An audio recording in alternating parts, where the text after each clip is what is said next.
Carlos Prates faces off against Ian Machado, Garry, this Saturday night in UFC Kansas City.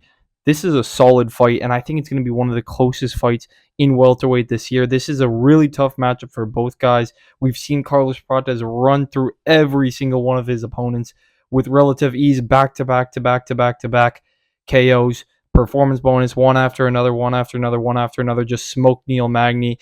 And we've also got Ian Garry, who is a very well-rounded fighter. Just took the short notice fight against Shavkat, had a super close fight with Shavkat, a guy who people viewed as the boogeyman of the division. And people now respect Ian Garry. There's a lot of fans riding on Ian Garry. There's a lot of fans riding with Ian Garry now. And there's a lot of fans riding with Carlos Prates. I haven't seen anybody mention that this fight is going to be a lot closer than many people suggest it will be, man. A lot of people are either siding with Prates to smoke Ian Garry, or they're siding with Ian Garry to grapple fuck Carlos Prates, which is just not going to happen, all right? But we're going to break down this fight. Before we go ahead and break down that fight, I'm going to UFC 315, boys. My amazing girlfriend got me some tickets for my birthday. I'm pretty excited. My first UFC event, I'm going to be honest, they brought it to Canada. They don't bring the UFC to Canada very often, but hey, man, we'll take the card. Hopefully Bilal doesn't 50-45 JDM, but we will see what happens. But I'm very excited for that card. If any of you guys are going, hit me up, DM me on Instagram, and I'd love to meet up with some of you guys. But we will break down this fight. Carlos Prates has been a guy, man, who is part of the Fighting Nerds. It's no joke that the Fighting Nerds are probably the hottest thing in the UFC right now. I just made a video about the Fighting Nerds. If you haven't seen that video, go check out that video.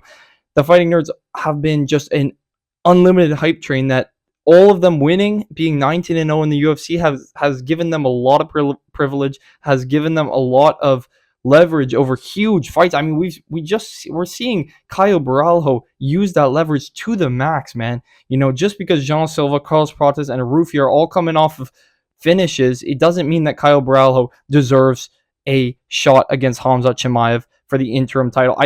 That's a completely different topic, completely different video, but the Fighting Nerds, Carlos Prates as well, all these guys have used their leverage, have used their hype train to get themselves big money fights and get themselves performance bonus of the night just because of the fact that they're Fighting Nerds. And you got to respect it. You got to respect it. And they have a certain aura that they're kind of holding back, man. And you got to bring up the aura because these dudes are scary. They're menacing. They are scary. They all are finishers. Besides Caio Borralho, who has the least amount of finishes, all of them are finishers. They're scary. They're fun. They got a lot of entertaining moments on and off the mic. In the octagon, they're entertaining. Like, these guys have been really fun. And Dana White said it himself. Carlos Prates is a guy they bring up every single Tuesday. They talk about Carlos Prates every time they're talking about matchmaking. So Carlos Prates always has a lot of leverage. But in this fight, he's fighting Ian Garry, who's a dude that's 15-1. He was 15-0 before taking a fight against Shavkat Rakhmonov on short notice. Ian Garry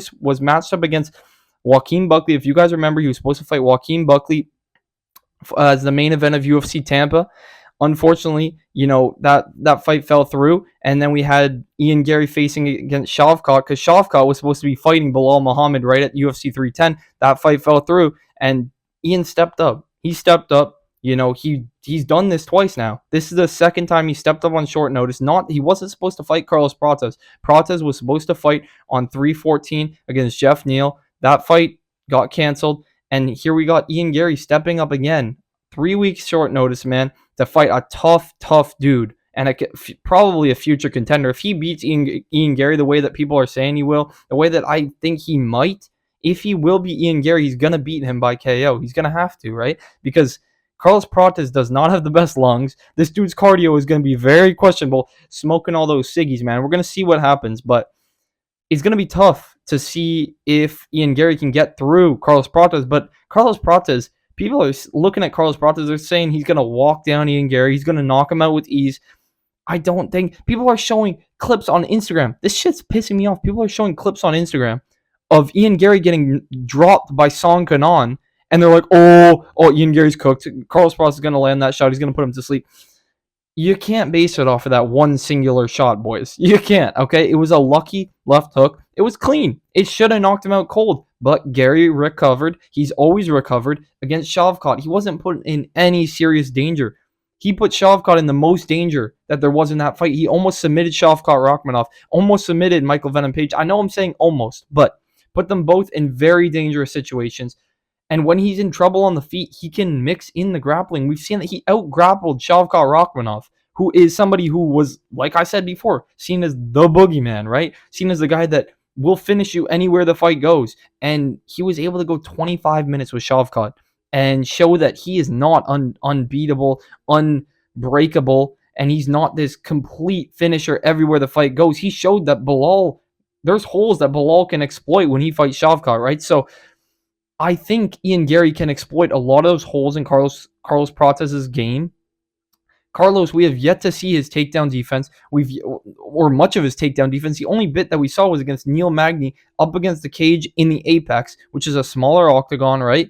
And he was just getting clinched up by Neil Magny. Magny, I don't remember. I think he got one takedown, but it was kind of a flimsy takedown. Didn't fully get mount. Wasn't able to get his back. Wasn't able to really put him in any dangerous positions. We haven't seen Prates get tested on the ground. And that's where the big question mark lies. And that's why this fight is really interesting and really close, because if Ian Garry comes out and he just clinches up against Prates, he needs to make this fight boring. He does. He does not want to be in a kickboxing match or a Muay Thai match against Carlos Prates, because this is basically Brazilian Jiu-Jitsu Brazilian Jiu-Jitsu Ian Garry versus Muay Thai specialist Carlos Prates. Prates was a 6-year Muay Thai competitor, man. He trained in Thailand for 6 years. So his Muay Thai is no joke. We know he's got dangerous power. He's got nice kicks as well. His teep kick's really nice. He holds that teep up, keeps you at range. He can also throw it to your head, keeps you at range, right? But we haven't seen Carlos Prates fight somebody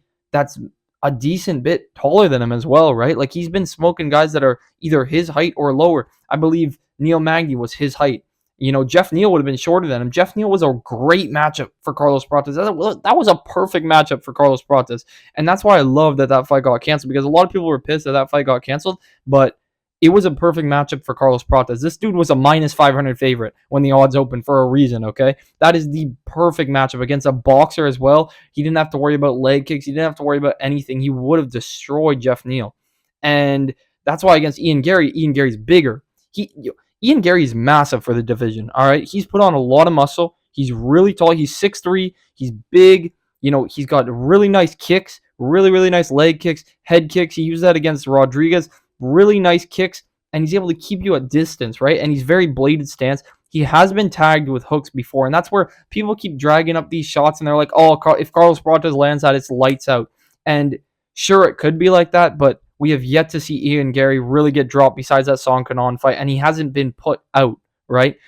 16 professional fights now, 16 professional fights, and he's been consistent. And he has a consistent way to win. He has a clear path to victory. That's grind out a decision, land some shots on the feet. If you're getting stung, like he was getting stung against MVP, play the clinch game, get the takedowns. MVP's takedown defense is horrible, but he got clean takedowns, was able to get to his back, was able to threaten submissions, was able to hold him there for an exceeding amount of time, and was able to get that dominant position. And that's what he needs to do against Carlos Prates. Because if Prates does get grappled for round 1, round 2, where he's the most dangerous, he will lose the decision, or he will get submitted, man. For sure. Just like we saw 2 weekends ago, man. Alexander Volkanovski versus Diego Lopez. This is the same matchup. I know it sounds stupid that I'm saying the same matchup, but like not skill for skill, but the same kind of winning strategy that they need. Alexander Volkanovski, we knew he needed to survive round 1 and round 2, and he needed to drag it into the later rounds to get that decision, right? That's exactly what he did. He got tagged in round 2. He got dropped, but he recovered. He dragged it into the later rounds. He was out-voluming Diego Lopez, and that's what Ian Garry's going to have to do. If he survives round 1, round 2, he's able to stay defensively sound, and he's able to push the pace, mix in the grappling, and get it to round 3, round 4, round 5. He will win a decision. I don't see a path where Carlos Prates wins a decision. Carlos Prates needs to win by KO. And I think that should be completely understood by everybody in the MMA community. I feel like that is needs to be a clear understanding that if this goes the distance, Ian Garry will win this fight, right? And so it leaves a huge question: will it go the distance? Will it? Because we have yet to see enough Carlos Prates in the octagon to know if he can even survive those later rounds. And that's the real question mark, man. And it was the same thing with Shavkat. Shavkat showed that he can go the 25 minutes, but he did struggle against Ian Garry. Ian Garry's cardio is great. His cardio is very good. He's very dynamic. He's got a great chin, right? I mean, he survived really strong shots from dangerous strikers like Shavkat, from Jeff Neal. He was getting lit with bombs by Jeff Neal. Jeff Neal was landing big shots on him, and he was surviving. So I don't think this is going to be a walk in the park for Carlos Prates, but I don't think it'll be a walk in the park for Ian Garry. I think this is a very 50-50 fight. This is split down the middle. Split down the middle. I think this is going to be very close. Pick-wise, man, I did go with Carlos Prates for my quick picks, my early prediction. It's really tough because I see a path of victory for both guys, but realistically speaking, I mean, Ian Garry's talking a lot of shit. He's looking past Carlos Prates, which is a problem. When fighters look past another fighter, it's not usually a good sign, right? Because they're like, "Oh, I'm gonna blaze through them." He said, "I'm gonna walk through Carlos Prates," and then he said he's gonna come to UFC 315, man, and he's gonna be there for the Bilal versus JDM fight. That would be kind of funny to see him, but I don't know if that's a reality that we could live in, man. I don't know if that's a realistic take that we could see happening. Is Ian Garry going to walk down Carlos Prates and just bully him? I don't think that's going to be the case. I think Prates, the amazing thing about the Fighting Nerds is they make adjustments throughout the fight. They make the correct adjustments. The coach is great. Kyle Baralho, I'm sure he'll be there. He's a great coach as well. Like, they make just the perfect adjustments between rounds. They know what they're doing wrong. They know what they're doing right. They know what they need to capitalize on. And it's going to be like, Ian Garry's going to have a perfect IQ. He's going to have to play a perfect game. And we're not sure if he can do that. Pick-wise, man, I'm so torn on this. I'm so torn on this. I'd love to hear what you guys have to say. Comment down below who you guys are picking for this fight. Because I can't pick. I can't pick. I see all over Instagram, people are either fully siding with Ian Garry or fully siding with Carlos Prates. They're either putting the house on Carlos Prates as an underdog. Oh my God, Carlos Prates is the underdog. But, like, is that the right move? Is it the right move, man? Or is Ian Garry going to absolutely expose Carlos Prates' grappling?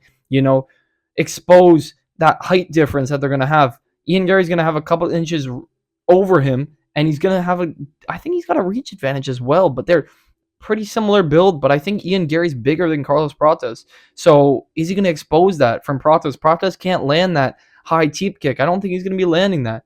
And Ian Garry will be kind of set up for a head kick. We'll see kind of what that height, what the size measures up to when they get on the scale on Friday, but it's going to be interesting. I just know this is going to be a super close fight, one of the closest welterweight fights of the year, I think, because even though Ian Garry's taking out on short notice, this guy's always ready. He's always training. He's always in the gym. He's doing Muay Thai. He's doing his BJJ. He trains at Shoot the Box with Charles Oliveira. You guys know I love Charles Oliveira. Like, this guy's always training. He's always prepped. So is he going to be ready for a dangerous striker in Carlos Prates, who you can't avoid his power? You cannot. You cannot. If you get lit with those shots, you will get injured. He knocked out Neil Magny with one right that just nicked the top of his head, nicked the top of his dome. It made no sense. But for the pick, I'm going to be going with Ian Garry. I might regret this. I might be switching my pick. I'm still going to bring out my full card breakdown on Thursday, and I might be switching my pick, man. I mean, quick picks, I went with Carlos Prates.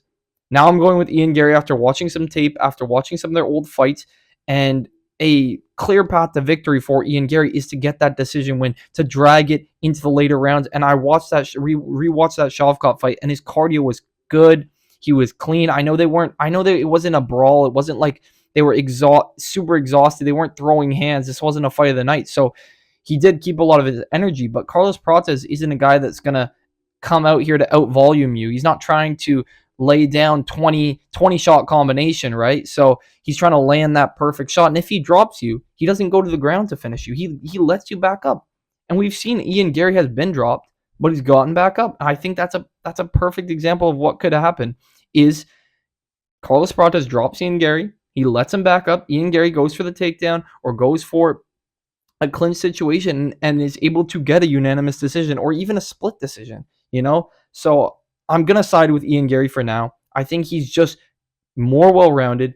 He's able to bring it to the ground. He's able to clinch up with you. His striking is also really, really good. It's improved a lot. We saw that in the Shavkat fight. He was able to land some nice shots. He's been able to outstrike boxers and Muay Thai fighters before, and I think he could do that to Carlos Prates with a size advantage, with a little bit of a reach advantage. I think Ian Garry will get it done by decision. So I'm gonna go Ian Garry by unanimous decision.